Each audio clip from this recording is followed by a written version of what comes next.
All right. Good morning. This is Doug Howard, president of Growth Team Strategies, here with Kathi Fleck, one of our senior consultants. Kathi, how are you today? I'm doing great, Doug. How are you doing?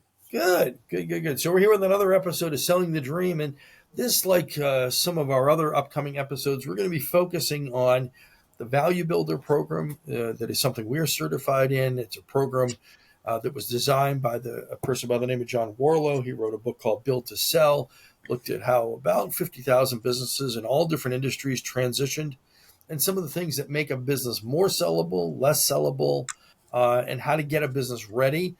We know that we do that by doing some assessments. One called the Value Builder Score, which is how ready is the business. Another one's a pre-score, which is really how ready are you, the owner. And then the last one is a Freedom Score, which looks at the financials of it. Like, what do we need to get out of this transaction to make sure that you're meeting your financial objectives? In that, we have lots and lots of resources. And so from time to time, we're going to be focusing on a Value Builder resource. It'll be available for listeners to download. And today, it's an ebook called The Rainmaker's Dilemma. So hmm the dilemma being, sort of something that can be good and bad at the same time. And, when the business owner has built a company and they've done lots of different things in the company, been the primary role for providing services maybe, or for selling, they're the rainmakers. They're the ones that make things happen. Sometimes when people are really strong rainmakers, they think, I couldn't even sell this business. I am the business, right? And so that rainmaker's dilemma is the more that business owner is at the center of everything that goes on, is the only face that the public sees, maybe is the only one that know how certain processes work. Ironically, for as valuable as they are to the company, that situation makes the company less valuable, right? And so we're going to talk about just some suggestions that come out of that ebook in just a second. But Kathi, I know I've been in that role, and you have as well. What was that like in your company? Because you were certainly the rainmaker, right? I was. I also wore a lot of hats. I wasn't the only person that my client saw. So, having a remodeling business, I had a designer and a project coordinator. I had field people who were at the clients' homes, but I was the main face. I also really had my hand on a lot of the different aspects or every aspect of the business. So, that was something that was brought to my attention. I was well aware of it. And I just figured I needed to find somebody who was willing to buy the business for and then step into that role themselves, which is what happened. But it was a dilemma. And I certainly could have waited some more years and then hired somebody, but I know how long it takes to find the right person. You also often have to go through a couple people before you hire somebody, say, as a salesperson or a general manager. And I didn't really want to put those years into the business. So I figured we would just have to work around it. Yeah. Well, and one thing it does is it really limits like who your potential buyers are, right? Because True. they have to have a certain skill set or a certain willingness to jump in and do some of those hmm things. So that's a big part of it as well. Right. And and then I think for every buyer, there's always the concern about how much of what I'm buying is likely to continue, right?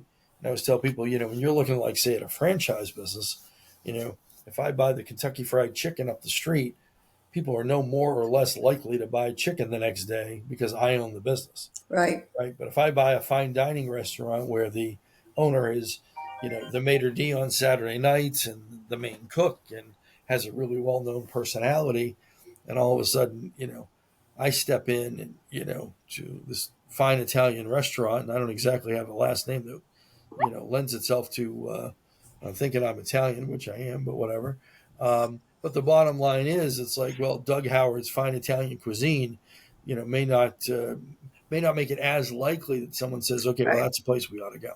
Right. So, so amongst the resources that we have, like I said, there are these ebooks, and this one's The Rainmaker's Dilemma, and people can download it. But they talk about, some suggestions that you can make. So I'm just going to kind of throw out each one. And then, Kathi, if you want to comment, I think real world experience is really important. Some of this hmm I think you experience, some maybe not as much. But the first one is to design marketing funnels that work while you sleep. Right, marketing stuff that happens somewhat on its own. So, what did that look like in your world? Well, I did have a newsletter that went out every 2 weeks, and that was pretty consistent. So that went to clients or anybody that signed up for anything. So it could be that I met people at a trade show or um, got information from me from different sources. So that was something that could keep going. Certainly, SEO on the website was a help. I was involved in different organizations, and so one of the things that I really liked that it finally got to, where people would say, "Well, I see you everywhere," and so I really liked that because it really wasn't just me; it was our company name coming up in different sources. So it's getting my hand in a lot of different, the company in a lot of different marketing approaches that could happen without me. Yeah. And the more structured that is, the more automatic it is, the more regular it is, the easier it is for somebody to absorb that into whatever that new business Right. ownership is going to look like. Second one is documenting your sales process. Now, I know that was something you did spend some time on as well. Yeah, I'm thinking through that. It's the intake process. I wrote out a script for my admin so when people called in, she could take them through so we could decide whether I would be speaking with them. Um, we counted the calls that came in, so we had sales attempts or calls from different sources. It could have been from a magazine, from the computer, from trade shows, whatever. So we kind of knew where we were getting our leads from. Although a lot of times they would just get all grouped together because somebody might see me at a trade show and then go look me up online and say that they found me online. So it was a little bit skewed that way. Yeah. But putting together the process so that everybody knew what it was that we were to do next, Gotcha. and then Yeah. No, following it, of yeah. course. And this third one kind of goes along with that for the, certain companies, the right size, whatever. And that is to hire salespeople used to selling products. And so, I know for some businesses, the owner is 100% of the sales. But one of the things that we try to get certain companies to is to where maybe they develop that ability in more than one person, which also limits how much that new owner might have to come in and sell. A lot of companies do have salespeople or sales trainees, and I think that is a huge help. But if you're, the main person and you're too small to hire somebody, then you just have to just take that dilemma as part of what you've got to work with. Yeah. The fourth one is to limit complexity, to create these processes and, make them not overly complicated. Mhm. So, what was your approach to that? Yeah, I think having certain staff employees caused me to do it simply so that they could do it and understand it. And I go back to my admin who was the intake person. And so I would put together a list of if they say this, or if you ask this and they say this, here's a response to that. So it took a little trial and error to get to that script so that that process would work. But it did. And then I had to follow one too. So if I'm going to call somebody back and or schedule an appointment, I didn't really want to do just have the appointment scheduled for me because I figured I'd be running all over town. So I really wanted to do a preliminary screening over the phone to see if it was a good fit. And so I had a list of questions that I was going to ask. So that would be the same thing each time. And after a while, you get to know what's going to work and what isn't going to work. Yeah. But Yeah, it's no, that's, developing that process. yeah. And number five seems to go right along with what you're saying there. It says avoid customizing, and I think in that they're talking about really customizing the sales process, Hmm. sticking to something that's got more of a structure to it, uh, so that it's not just totally personality dependent.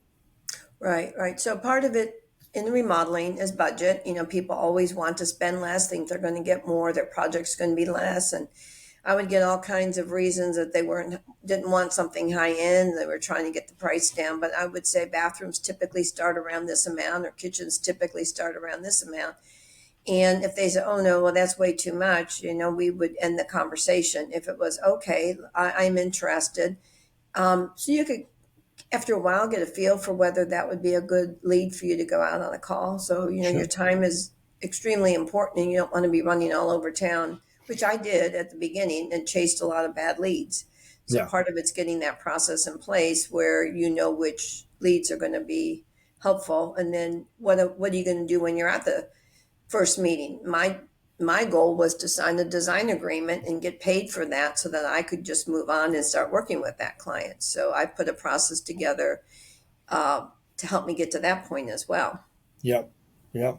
So number 6 is set your salespeople up as experts, and I think it really speaks more to maybe having people specialize in certain things, and maybe certain types of projects or certain types of customers. Mm-hmm. But then it kind of rolls into number 7, which says never attend a meeting alone. And I think that's really part of how we develop, that next round of salespeople is for them to be out there and, shadowing and hearing things Mm-hmm. and picking up on stories that get told, right? Right. Um, And know the owner's way of wanting to do business, so they're not creating their own. Yeah, yeah. And I think that, so I think it's always helpful for me when I'm talking to a prospective customer to have somebody else involved to hear. Like, I would never think to explain to somebody maybe the way I might answer a question, the way I might tell a story. And then as people kind of hear that, they pick up that approach. Right. And then over time, they kind of build in their own stories because I think Mm-hmm. any part of sales has got to be authentic. It's got to be, Mm-hmm. if I'm a comedian, you can't tell my jokes the way I tell my jokes. You know what I mean? Yeah. So, uh, number 8 is create customer testimonials, which I think Mm-hmm. is important. In some industries, that's more like Google reviews, and some it's quotes and things like that, and some that we actually want to put right into things like the website or the proposal documents. But I think that tells the customer that, independent of me individually, there's a process, there's a company, Mm-hmm. there's more to this. And then the last one, which is interesting, I've not really done much of this, but it says number 9 was to offer guarantees, to formalize some form of guarantee that's part of Mm-hmm. your sales process. So, did you ever encounter that in I the did. things that you were doing? I Okay. offered a guarantee that they would be 100% happy with their project. Okay. Or what? And so the reason why I did that, I Yeah. mean, I was so confident with it is because they were hands on with me when we were designing their kitchen or bathroom or whole home, and they were 100% happy with it. So it was never my designers or my approach, but we were guiding them through it. And so to offer that they would be 100% guaranteed was a huge selling point because then they thought, oh, well, I'm going to be totally happy with this, which is really what we wanted anyway. Nice. Okay. All right. So, yeah. So it's the rainmaker's dilemma when you're the one out there building the business, the face of the business, selling the majority of what goes on, some specific strategies that sometimes will take some time to put in place and sometimes will take some time to get people developed. That's why we're always looking at that 3 to 5 year window, right? I always tell people, like, if I put a salesperson on now, do I want a salesperson taking over the business that's got 6 months of experience or 3 years of experience? Mm-hmm. And so I think building that into the team, but also when a buyer is looking at a business to know that there is some experienced sales capability and a sales process, and maybe 2/3 of the sales are going to happen independent of what that business owner does. That's a big step forward in feeling comfortable that the revenue is going to continue. Right, right. It is a huge selling point. So those of us, many of us who really were the rainmakers, just have to deal with that as a dilemma and help any new owners, new buyers, um, cross over that hurdle. It's either with training or having enough other staff so they're bringing on a salesperson themselves, or they're going to wear that hat. Yeah, absolutely. So people can download the Rainmaker's Dilemma. They can do that off of our website. And I think we're going to have a link in the podcast as well where people can have access to that. And in addition, if this development of a sales process or your sales role or salespeople is part of one of the challenges you're dealing with, we're always happy to talk to folks because we've been through that before. And it's a really big piece to get out of the way as early on as possible. Plus, it drives immediate sales in the short run, which also helps those numbers when we're looking at them later on. Right, right. So kind of a win-win. All right, Rainmaker's Dilemma. Well, Kathi, thanks so much for sharing your insights and bringing some of those concepts to life. I think that's great. Thanks, Doug. All right. Interesting. Well, everybody have a good week. Check it out, and we will be back with another episode of Selling the Dream in another week. Thanks.